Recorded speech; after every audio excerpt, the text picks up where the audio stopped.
Hello everybody and welcome back to OMB Reviews. I am the critic who is a cynic. Hope you're doing well, and today we're talking about Daredevil. That's right, the amazing Netflix series of the MCU character, or rather Marvel character more specifically. I guess now you could argue he's an MCU character, that of Daredevil, and why it was canceled according to Kingpin actor Vincent D'Onofrio. And let's just say it just continues to show how completely incompetent and ridiculous Disney as a company has been for a very long time, and how they took probably and arguably the best show in regards to and related to Marvel and the MCU and decided to cancel it because, as you see, of Disney Plus.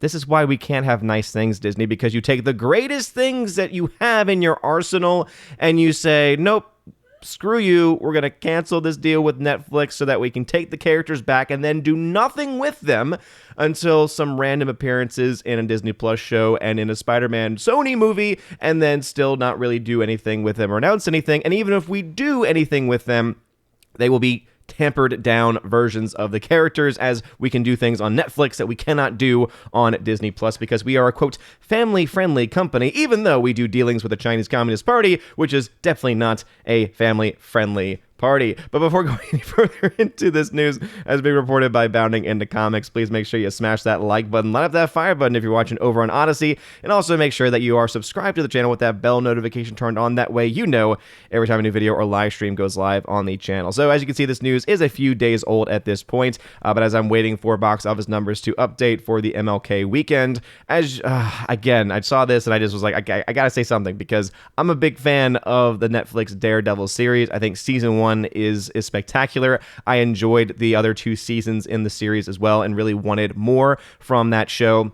And also, I think one of the best parts of the show was definitely Vincent D'Onofrio as Kingpin. I think he just added a new life into the character. As someone who is not as comic book savvy, I saw that character and I said to myself, okay, this is someone who I feel I can at least understand, maybe some of the basis of the comic book version of the character, a lot more so than what we saw in, for instance, Into the Spider-Verse, which might be more comic accurate, but just as from a, from a realistic or realism perspective, I don't know, he just comes across as a lot more easy to understand and easy to, I guess, take in, as far as, what are his powers if he has any powers, or what are his abilities if he has any abilities. And, I think it just comes across as a lot more palatable, I guess you could say, in the Daredevil series than what I saw in Into the Spider-Verse. But again, that's just my own perspective as a non-comic book expert. So as you can see, though, Kingpin actor Vincent D'Onofrio has confirmed, as of a few days ago, that Netflix's Daredevil series was canceled because of Disney Plus. That's right, Disney canned and stopped Daredevil, not because of ratings, not because they weren't getting any money from it. It was because, and this is something that I think a lot of us probably could have suspected, right? Because this show was going on right before Disney Plus, or in the process of Disney Plus launching. And so we thought to ourselves, yeah, Disney's trying to get all these, properties back. But instead of Disney Plus saying, yeah, we're going to take all these properties and we're going to put them onto, our own service, and we're going to pay for the rights to them and everything like that. No, instead they just said, no, we're just going to stop making them all together, which is incredibly frustrating, because especially when it comes to the Kingpin character, there was so much more that we needed to find out about the Kingpin character, and a lot of that has now kind of gone out the window. Just like Disney, in typical Disney fashion, subverting expectations and just destroying any sense of care for the future and the development of the characters, they have to, of course, drag, unfortunately, the corpse of the character of Kingpin, right, left over from the destruction of the Daredevil series, by canceling it, and then bring him into that's right, the Hawkeye series, where they make really bad choices and just show you why Disney Plus really should not have their hands on this character, let alone Matthew Murdock or any of the other characters from any of the Netflix series shows, because it's just going to lead to absolute disaster. So this is, again, just sad news all around. It says, Kingpin actor Vincent D'Onofrio, who recently took on the role of Disney Plus Hawkeye series, claimed that Netflix's Daredevil series was canceled because Marvel Studios' plans for Disney Plus. And again, those plans really haven't come to fruition. If this is your big plan, if you canceled one of the most popular series on Netflix, if you canceled one of the most popular characters within the Marvel MCU-esque lineup that you really had, right, a character that so many people were hyped on, a series that so many people were hyped on as well, just so that you could then not do anything with it except this?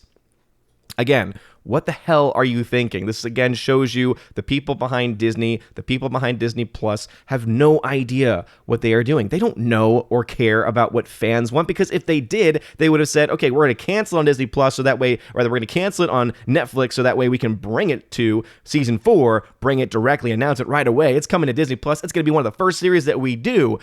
But obviously, that's not what they did. And if one, maybe want to bring up saying, well, maybe there was contractual obligations and maybe Netflix would have gotten in the way of that. Okay, but you've waited this long, and then to bring any characters into it, you again have a very, very small cameo in a recent Spider-Man movie for one of the characters. And then in this one, you have a more, I guess, featured but still cameo appearance in the most recent MCU-related show, Hawkeye.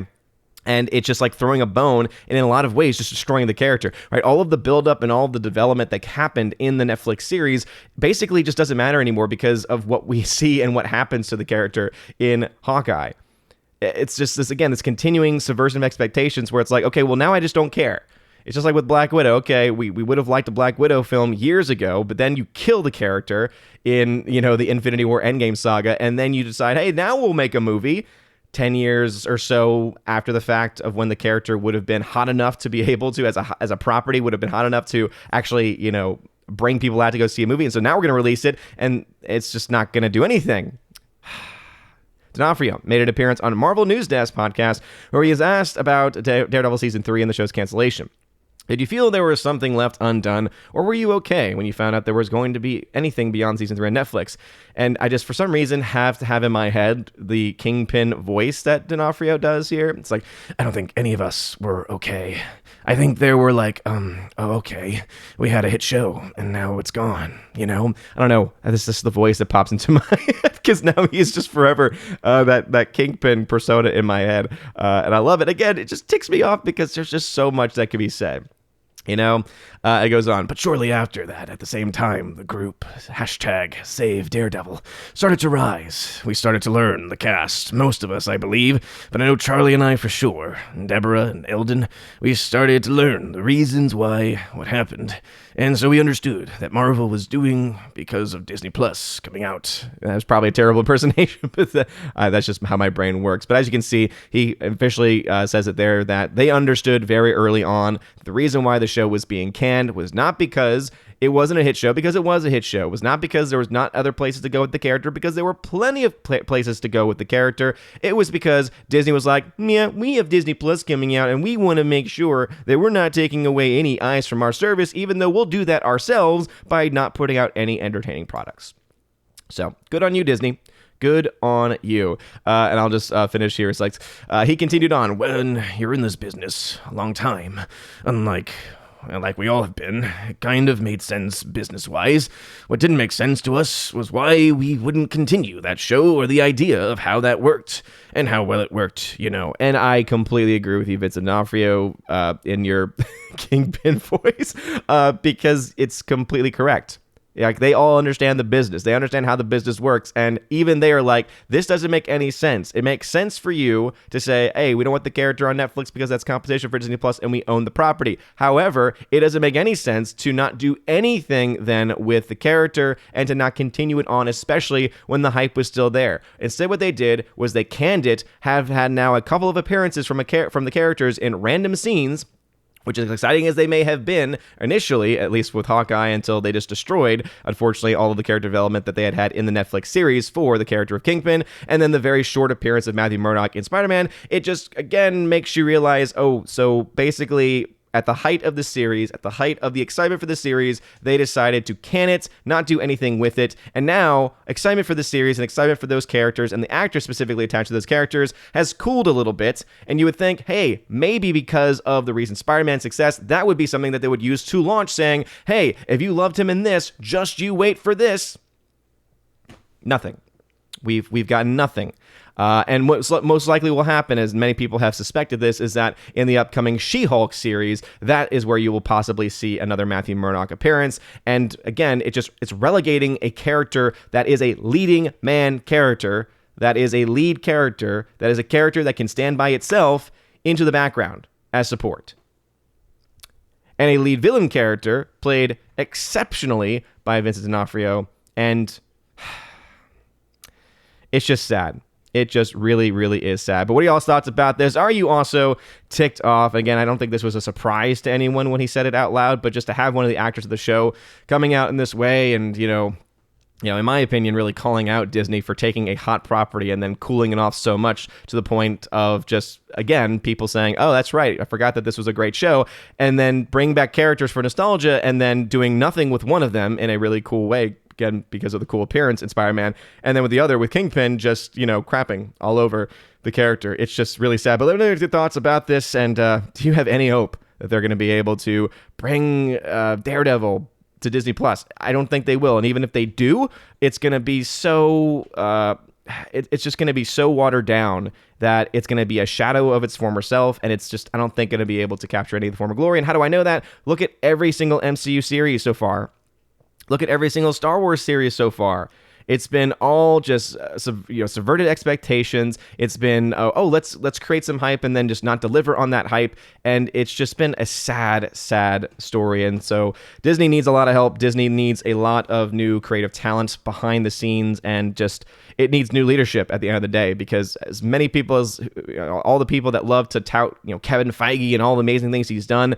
Again, I'm not denying that he as a producer has not done a lot of good stuff, but at the end of the day, it seems like he is out of ideas, or at the very least, the people that he is putting power and putting into the hands of power are not good choices. And so either he's out of ideas, or he is not competent enough to choose people with good ideas to handle these different projects. But let me know in the comment section down below. If you like this video, smash that like button, that fire button if you're watching over on Honesty. Also, make sure you check out the website, ombreviews.com, so that you can vote in this year's Wednesday Raven Awards. This is our boycott of the Oscars. So people have been, trying to suggest and recommend TV shows and everything.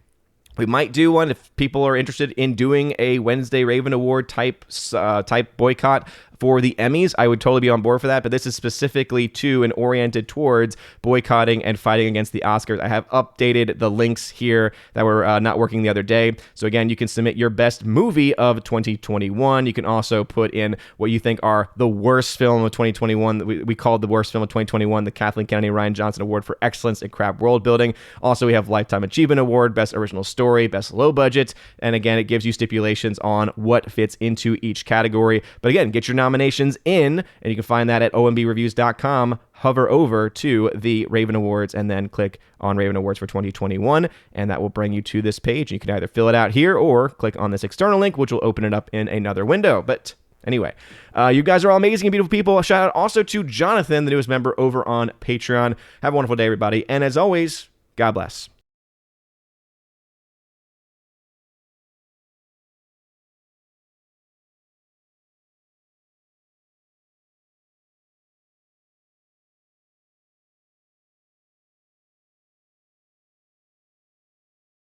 And now for a huge shout out to all of my January Patreon Subscribe Star and Locals members. Starting first off with Locals, shout out to Kara Tharp, UAB Mad Dog, Mike Jackson, Biffer DeHobbit, and Robert Barnes. Thank you all very much for supporting me over on the Locals platform. Also a shout out to my Subscribe Star people, UAB Mad Dog, Mike Jackson once again, Storm Tracker, The R, Fast Reaction, Nosferatu Gatsu, Stan 4, John B, Mr. Roy, Glinzer, J. Alex McCarthy Jr., Dean Heiss / the new number 2, J-Rod the Beer Guru, and ZK Man. Thank you all very much for supporting me over on the Subscribe Star platform. And lastly, to my Patreon supporters, my 30 Patreon supporters over there, animation commentator Brandon, let's go Brandon, Brian P., Christopher Bowman, Father Christopher Miller, hail to you Father, Father Damian Cook, Garrett Searles, Hannibal Grimm,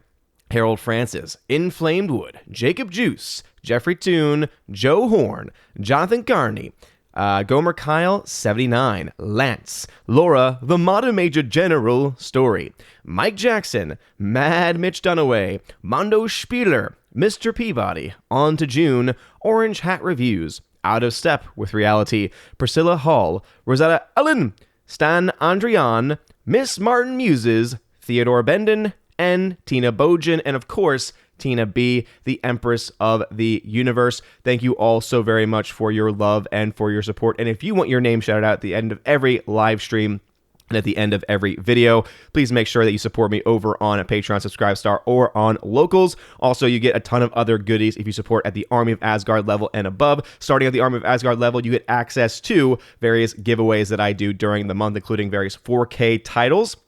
Many of them 4K Steelbook titles, and so if you want access to that, check out the Army of Asgard level on those platforms specifically. You also get access, once you are a Keeper the Bifrost level member, to that, plus a podcast that I do with John the Flick Pick Flickinger, where you actually get to ask us questions, and also, of course, get access to that and the library of previous podcast episodes. We're up to about 33 episodes now that we have been able to do. I think most of those episodes now at this point we've actually done it together, which has been a lot of fun. And of course, you can join at the Chosen of Valhalla live stream, Chosen of Valhalla live stream level, where you get access to not only all of those things, but also you get access to be featured on the channel once a month during the Chosen of Valhalla live stream with the other Chosen members, which is always a lot of fun. Also, during your first month, you get a free t-shirt sent anywhere in the world. You just let me know your size. Let me know the t-shirt that you want from the store over on Teespring or on TeePublic, whichever you prefer, and I will gladly send that out to you if you're at that level. Anyway, you guys are all amazing and beautiful people. Hope you all have a wonderful rest of your day, and as always, God bless.